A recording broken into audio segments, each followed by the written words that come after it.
tungkol po sa ating mata. Yan. Siyempre, dahil ang pag-uusapan ho natin ay tungkol sa ating mata, ay meron tayong makakausap, di ba, na gagabay sa atin, na isa na namang Pinoy MD na eksperto po dito. Alright? Isa po siyang ophthalmologist. Kaya kilalanin muna natin ang ating ophthalmologist. Balita ko, bukod syempre sa pagiging eksperto sa mata, tinanong ko rin siya, di ba, kung ano pa mga hobbies niya, doktora, ha? At sabi nga niya, mahilig pala siyang kumanta. Doktor ba? Doktor pala, no? Dr. Luenberg. Ito, ha? Mahilig kumanta. Bilang hobby daw niya at kasalukuyan siyang senior consultant sa Asian Eye Institute. Yan. Kaya itong topic na ito para ho sa ating lahat, eye care sa tag-init. Yan. Kilalanin na natin at syempre tanungin na natin ang ating expert sa ating mga tanong pangmata. Nasa linya na po natin si Dr. Edgar Luenberger, isa po siyang ophthalmologist. Again, and welcome sa Pinoy MD sa Double B. The doctor is in.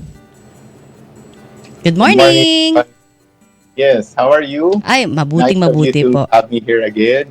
Salamat nakapag-guest ulit tayo. Oo nga, Doc. Ito na nga, talagang excited kaming pag-usapan itong topic na ito kasi nagulat din ako no, nung nag-research po ang Pinoy MD team dito sa Double B. Naraman namin na parang may iba-iba palang mga causes din, syempre, no, na related sa heat. Kung bakit ho minsan nagkakaroon tayo ng sakit sa mata. Okay? So pag-usapan po natin, may epekto ba talaga yung matinding init ng panahon sa ating pong mata? Yes, Connie. Actually, good morning sa tagapakinig at mga viewers natin. Opo. Yung summer heat kasi unusual po ito, no? Pambihira pong napakainit po itong dumadaan at mukhang medyo umuhupa na yung init. Pero gayon pa man, meron pa tayong mga activities outdoors. No? Mm-hmm. So ang init po, may mga epekto po sa mata. Kung meron tayong sunburn sa balat, meron din tayong sunburn sa mata. Yung tinatawag natin na photokeratitis. No? Ibig sabihin, kung kaya ng araw sunugin yung balat, kaya rin niyang sunugin yung mata natin pag hindi tayo Ay, ganun ba? Grabe, yes. Hindi ko maisip na sa sunburn din ang mata, di ba? Correct. Pero come to think of it nga naman, syempre napaka-sensitive niyan di ba? Yes. Kaya talagang po pwede nga naman talaga may effect. Lalo na yung naka-expose ka siguro na matagal sa labas, di ba? Sa initan. Yeah. So, actually, sa lahat po ng piyesa ng katawan, yung mata lang po ang nakalabas. Yung pulso nakatago, yung kidney, lungs, heart, brains nakatago po lahat. Pero yung napaka-importante na organ natin na ginagamit natin pang araw-araw ay siya pong naka-expose. Oo. So, lumilitaw po talaga yung mata. Talaga, oo. Exposed siya talaga, hindi ba? So, okay din naman pala, na siguro magsuot tayo ng mga eyewear, di ba? Pang-protekta. Yung may mga tinatawag na UV protection, ganun ba? Yes. Pwede ba yan? Yes. Correct, oo. In fact, yung mga available na sunglasses natin, wag naman masyadong mura kasi plastic na lang po yun. Oo. Meron pong mga reputable brands. At investment po natin yan sa mata dahil mata napaka-importante. So wag na tayong magdalawang isip bumili ng medyo mahal kasi kung sapatos, nag-iingat nga tayo kung sapatos. Lalo na yung sa sunglasses para magamit natin na taon-taon. Oo nga. 100% protection naman po yun against the harmful UVA and UVB. Yun po yung umaabot sa Earth. Okay. No? Yung mga mas masasamang mga radiation na ginagamit natin nung COVID. Meron po tayong mga sterilizers, na UV sterilizers. Naalala niyo pa? Yes, of course. Naalala niyo pa yun? Hindi natin makakalimutan. Very harmful. Very harmful yung UVC naman po yun. I see. Kaya yung mga panahon ng COVID, napakaraming nasunog ang mata sa mga sterilizers. Grabe. Ganun pala. Naku, Yes, ito, alam nyo, sobrang, literal na eye-opener. Diba? Yes. Kasi sinasabi nga, diba, na parang itong sunburn sa mata, hindi lahat ng tao, diba, nakakaalam na po pwedeng mangyari ito, diba? So, ano ba ang nararamdaman kapag sunburned ang iyong mata? Masakit din ba ito parang yung sa balat? Oo, mahapdi ito, no, Connie? Mahapdi, parang may bato yung mata, parang may puwing. Ayun. And it takes about 24 to 48 hours para gumaling. Kung ipapatingin nyo ito sa doktor. Pero kung kusa nyo lang pagalingin at hindi nyo kabisado kung ano yung iiwasan at ano yung nagdulot nitong sunburn at baka naisip nyo lang na sobrahan kayo sa gadgets o Mm. pala, lagi kayong nasa ilalim ng araw, ay talagang parang may yung sinasabi ng mga pasyente namin, parang tinutusok yung mata nila ng karayom. So, napakahirap. Hindi kayo makakatrabaho, hindi kayo makakaaral kung estudyante kayo. Oo. Lalo na, patapos na ang klase. No? So, hindi kayo makakaaral sa mga exams. So, napaka-debilitating at Tama. magpalakas ang effect sa buhay natin. Ay, totoo naman. Iba ang mata, ha? Iba. 'Di ba? Syempre sa ating mga organs, syempre ito yung gamit na gamit natin at maraming po pwedeng hindi mo magawa pagka syempre wala kang maayos na vision, okay? Ito po, baka kasi related ito doon sa tanong po ng ating ka-Facebook, no? Hi, Joseph Chong. Chong, ito ang tanong niya. Doc, itong tanong ni Joseph Chong. Parang yung mata daw niya, parati may pakiramdam ng buhangin. Nabanggit ninyo, 'di ba parang ano ba 'yan? Sunburn, may ganun din bang may ganun din ba ang symptoms ng may sunburn na mata? Yes, very similar. Kasi po Ayan. yung mata natin, dahil napaka-importante, punong-puno po yan ng nerve endings. Para bang kailangan ma-sense po ng mata Yes. na mayroong puwing.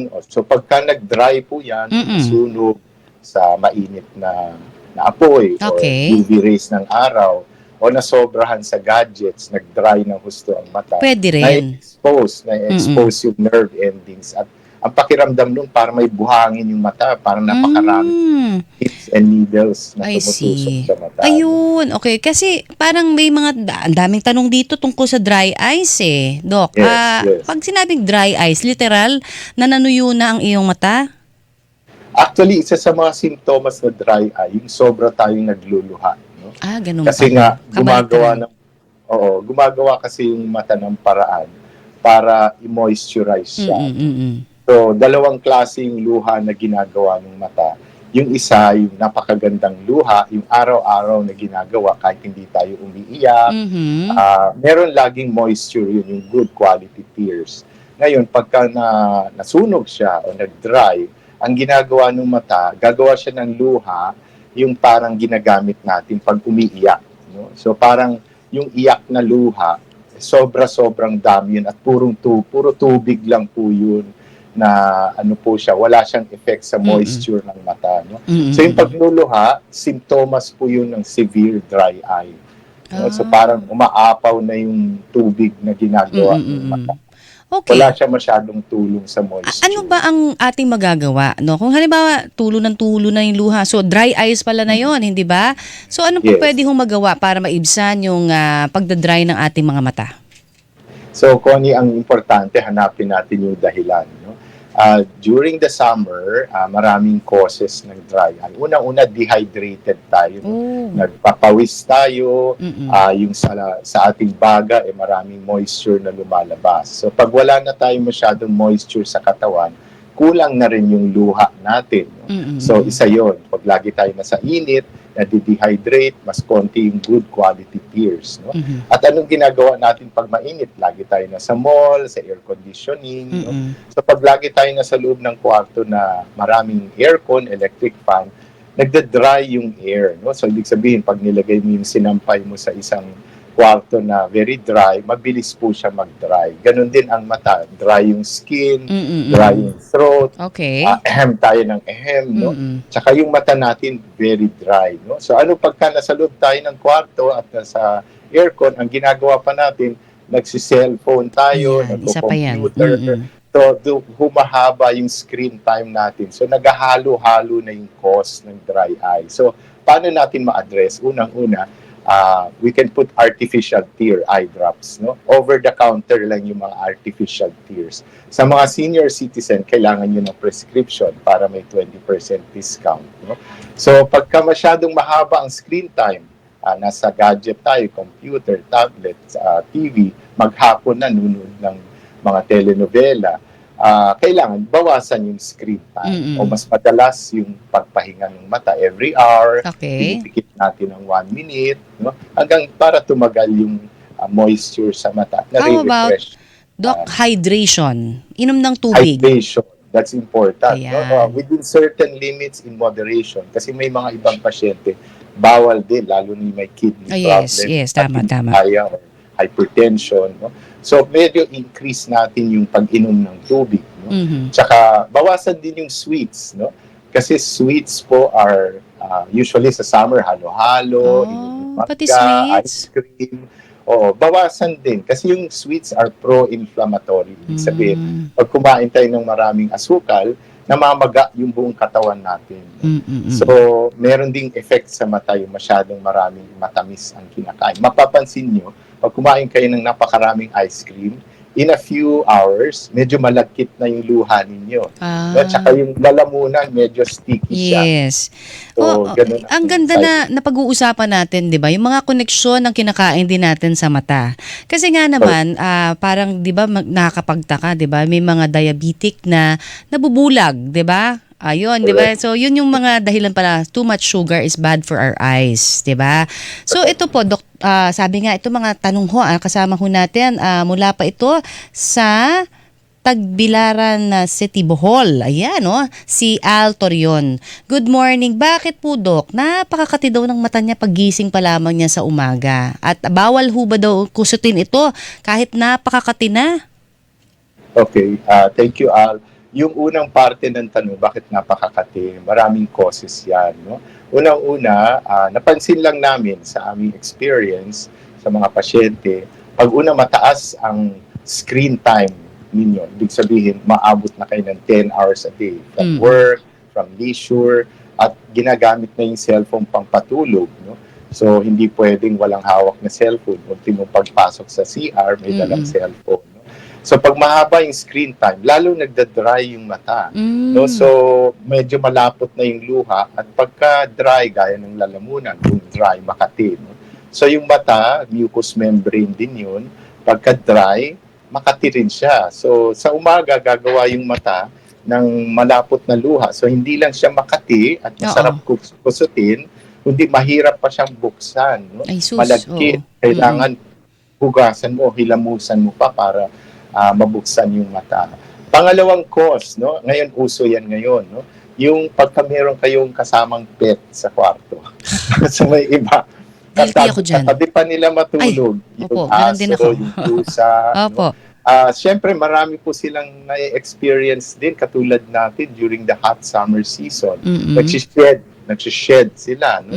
Nagkakaroon ng dander, may mga loose skin, dead skin na kumakalat sa mga sheets. I see. So pag pumasok po sa mata yun, irritant po yun. So makakatinong mata pagdating ng umaga. Mga diabetics, very prone. Asthmatics, very prone. So during summer, napakadaming pollen. Ang daming allergens. Yung mga carpet, yung mga curtains, napakaraming fungus. I see. So pag may electric fan kayong umiikot, parang pinapagpag niya lahat yung dumi ng kwarto. Ayun. Siyempre, saan pupunta yun? Sa katawan natin at papasok sa mata. Oy, maglinis na tayo ng bahay at paliguan ng ating mga pets. Yes, Ito po. yes. Sige po. So, ang dami pala na factors, di ba? Nakakalimutan natin yan Di ba? Buti napapaalala nyo po. Ito naman, mula pa rin po sa ating kapuso, si 7412. Good morning po. Gusto lang daw niyang itanong kung bakit yung sakit na nagkakaroon daw ng black yung mata, na nagbablock na sa site niya. Ano daw ba ang sakit na yan? Okay, baka ang sinasabi po niya, yung pinakasimpleng at harmless na finding po namin dyan, yung tinatawag na floater. No? So parang merong lamok na sumusunod kung saan ka tumitingin. May itim. So ang tawag po namin floater. No? So 95% of patients, pagka pumunta sa amin, harmless po yun. It's part of aging. And usually, pagka yung mga, lalo na sa babae, dumaan sa 50 to 60, may tinatawag na menopause. Yung pag iniiwan na sila ng hormones nila, nagbabago rin yung consistency ng gel ng mata sa loob. No? Nagkakaroon ng impurities. Ganun din sa lalaki. No? Pero at the same time, pag pumunta kayo sa clinic at ang complaint ninyo may itim na humaharang sa paningin, siyempre, inuusisa namin ng mabuti. Kasi merong tinatawag na harmless floaters, merong harmful floaters. So, kailangan namin... Paano ma-distinguish kung harmful o harmless? Yun, sa trabaho po namin ng doktor sa mata, dinadilate po namin, papatakan ng gamot para lumaki yung ninyo, para makita namin yung kabuuan ng ng mata. In other words, So, hindi tayo po pwedeng mag-self-medicate, no? Kailangan correct. ipatingnan mo Oo. yan, ha? Or Kapuso. self-diagnose. Oo, huwag tayong self-diagnose din. Alright. Yes. Mula naman kay NVP of Noveleta. Ito, sabi niya, sa init daw ng panahon ngayon, safe ba yung eyeglasses na transition lenses as protection for UV? At dagdag ko na lang, ano ba ang dapat na binibili po daw na UV protection na grade? Okay. Yung transition, ang ibig sabihin nun, pag nasa loob kayo ng kwarto, clear yung lens. No? Pag lumabas kayo ng araw, yung UV, ina-activate niya yung chemicals sa lens para dumilim yung lens. So parang automatic siya nagiging sunglass. Safe naman po yun, pero wag nating asahan na yung sunglasses or yung transition lens ang magpo-protect lamang sa atin. No? Siyempre, kailangan natin ng double, triple protection. So tayo ng cap, gumamit tayo ng umbrella, or pumunta tayo sa shade. Okay, Yung okay. mga waiting shed, yung mga covered areas, yung mga tents, yun po ay makakadagdag sa protection. Okay. Ilang porsyento Opo. dapat yung nakalagay Percent. doon? Na Usually 100%. 100% pala. 100% talaga yan. No? Okay. Except, no, ang pinakamababa lang na makikita mong protection, yung mga clear lens. In fact, yung mga clear lens, nasa 30% protection pa rin siya dahil may plastic material. No? Pero yung reputable sunglasses, and the bigger, the better. No? Ibig sabihin, yung mga maninipis na sunglass, syempre, ang dami pang nakakadaan sa gilid. I see. So parang So, maganda pala malalaki, yung mga talagang Oo. kahit sa gilid Correct. walang papasok. Parang goggles na, 'di ba? May mga yes, ganun. in fact, makikita niyo yung mga athletes yung mga sunglasses nila wrap around. Oh, no? yes. Parang nakapaligid talaga. No? So yun talagang pinakamagandang type ng sunglasses, yung wrap around sunglasses. O yan, makabili nga mamaya, ha? Samantala ito, mamaya, meron ho tayong ipapasagot kay Doc, ha? Pero bibitinin ko muna kayo, Yes, Doc. Naku, paspas na tayo ngayon, Doc, ha? Itong tanong natin na naiwan kanina mula sa ating 67-year-old na taga Marilao, Bulacan. Marami daw siyang problema. Like, for example, yung left side niya, meron daw siya na aninag na ulap sa kanyang mata. Ano ba yun, Doc?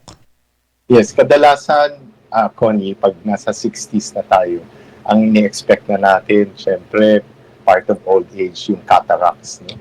So, yung catarata, ang simptomas niyan, nasisilaw, parang may ulap, at malabo ang mata na hindi kayang gamutin sa labas. Okay. So, yung cataracts, affecting po yan ng extreme heat. No? May mga cataracts na nagkukos ng na dulot ng UV exposure. Meron pang macular degeneration at yung tinatawag na photokeratitis, yung sunburn sa mata. So yun yung tatlong masamang epekto na mukhang permanent na nagkakaroon. Okay, all right. Paano cataracts po yun? Cataract po yan. O sige ha, Papacheck papacheck po niya tayo. po. Oo. Yung mga parating mapula ang mata pero hindi naman adik. Ano ho ba ang sanhi nun? Yun, yung mapulang mata, isa rin sa simptomas ng dry eye, allergy. Ganun pala. Saka, Okay. kung minsan, mataas ang sugar at mataas ang blood pressure. Ay, So, kung tamang-tama. mataas ang blood pressure, pwede may pumutok na maliit na ugat at magkaroon ng pasa sa mata. So, kitang-kita yun na pulang-pula. Tsaka yung laging nagsisurfing, nag-water sports, yung sun, wind, and dust, nagdudulot siya ng tinatawag na pugita. I Para see. siyang na kalyo ng mata na laging namumula yun kahit konting dry eye lang. Okay, okay. So, nasagot nyo rin yung tanong ho ng isa pa nating kapuso. Kung may connection nga ang diabetes sa ating pong mata talaga. Sabi nyo nga kanina, di ba? Yung pagluluha ba, yung pangangati, kasama din yun kapag mataas ang sugar daw?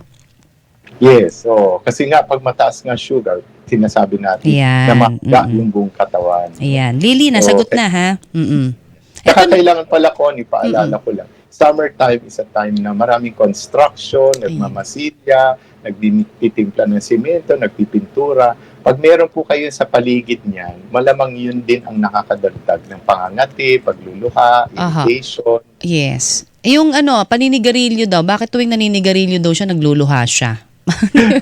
Kasi toxic, napakaraming toxic tigil mo chemicals. na yan. Hindi lang sa pagsisigarilyo, kundi kung may kasama kang katabi at passive smoker ka sa opisina, sa trabaho, yung usok, pag umikot sa mata yun, syempre hahalo sa luha, mga toxic chemicals, laging mapulang mata. Ang daming mga magagandang tanong dito. Sisingit ko lang ha. Yung kapag yung parang tumitibok-tibok daw yung ating mata, parang may pulso. Ano ba ibig Correct. sabihin nun, Doc? Ito ay mula kay Queenie Lee. Okay. Ano po yan?